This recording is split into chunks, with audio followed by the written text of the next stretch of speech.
What is going on, everybody? So in today's video, I'm going to be giving you a tour of a little cabin I'm staying in Fairbanks, Alaska. So Fairbanks, Alaska is the second largest city in Alaska behind Anchorage with a population of about 100,000 and dates back to 1901 when it was founded by riverboat captain E.T. Barnett. It's located about 350 miles away from Anchorage, and you can either drive, take a scenic train ride. That's what we did. It took about 11 hours, which sounds like a long time, but it was really cool, really scenic, and highly recommended. And you can also fly there. And when you think about Fairbanks, you might think it's just wilderness. However, downtown Fairbanks actually has a ton of shops, restaurants, and museums.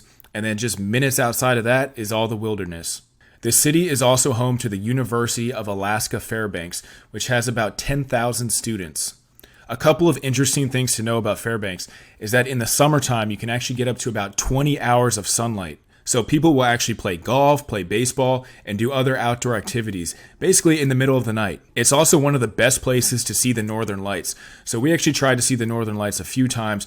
We didn't see them. Apparently, we just missed them at one brewery. However, there's many different places to view them, and you can also do guided tours to go take a look at the northern lights. You're about 120 miles away from Denali National Park, which I would highly recommend checking out. And definitely try to do the bus tour so you can get further in the park. If you just drive there in your car, they don't let you go very far into the park. There's also tours to the Arctic Circle since you're so close to that area. And then the Chena River is very popular. It has a hot springs resort. There's boat tours, different accommodations, and also you can see the northern lights from there. There's also a very cool and historic gold dredging area. It's called Gold Dredge number 8. One of the things that we did while we were there was just check out all the breweries. There's tons of different cool outdoor, indoor type of breweries in the area, very scenic and not too far from the downtown area. And then as far as staying in Fairbanks, there's tons of Airbnbs, little hotels, boutique resorts, and many different types of places you can stay at. And also, like I mentioned, there's an airport in Fairbanks,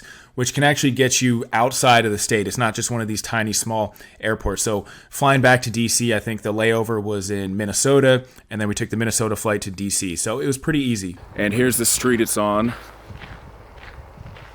We're about 15 minutes outside of the core city of Fairbanks. And it's a nice little cabin. I'll show you this side. It's actually a massive cabin over here that looks like it's in disrepair. And then somebody's building a lot right here. So that should be a cool little house as well. And this was for an Airbnb. We stayed here for a couple nights. So let me just show you the exterior.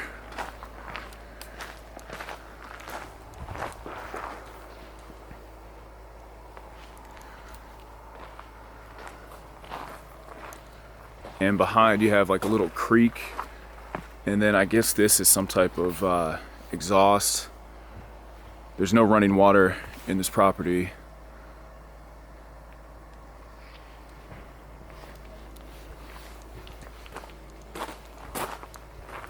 And what's cool about this house is that people have seen the northern lights just sitting on the porch, so really ideal for that.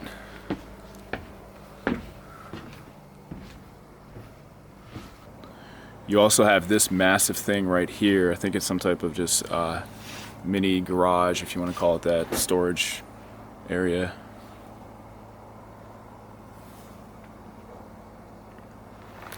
Over there is the outhouse. Like I said, there's no running water here, so I'll give you a tour of that if you actually want to see that. It'll be a quick tour.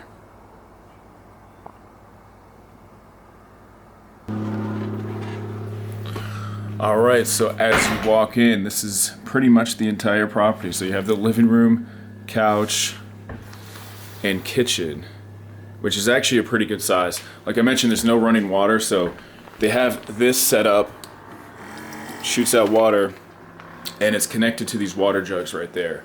So kind of a cool little system. This is pretty interesting. This is Miss Fairbanks. And then this looks like a photo from when they built the railroads there. So what's cool about Fairbanks is you're pretty remote, but there's actually an airport relatively close by. And not just a tiny little like bush plane type of airport, a legitimate one. So let me show you a little bit more around the property. That's the heater, so there's no central heating or AC. So you just crank that thing on. We had it going at like 75 degrees. And what's cool about this Airbnb, the lights aren't on right now, but they have these little like Christmas lights. The ceiling is pretty nice and updated.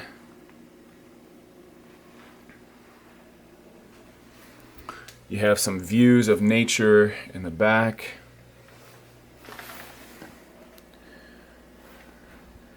And then here is the bed.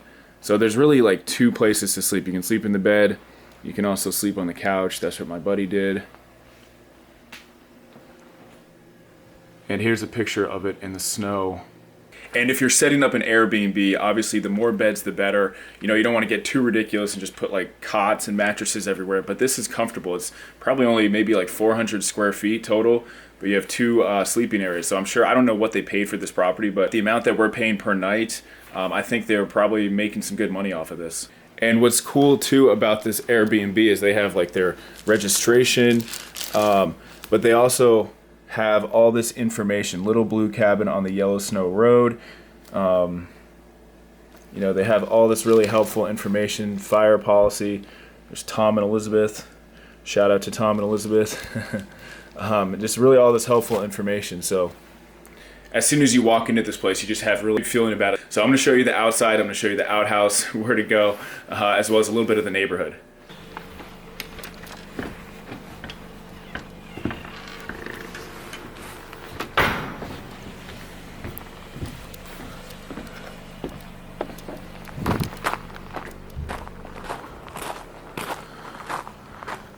All right, so to get to the outhouse, you actually have to come down here, and there's no shower. We were only here for like a night or two, so I'm actually not sure what you're supposed to do about the shower. Here's the view from the exterior. And then it looks like there's some type of house down there as well. Almost looks like an abandoned house. I'm not sure if I want to really go down there.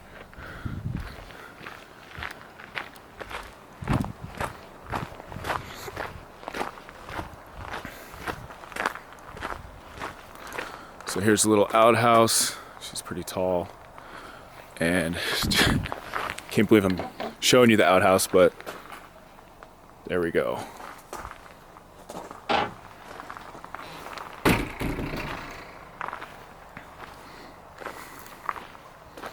So let me know what you think about the cabin.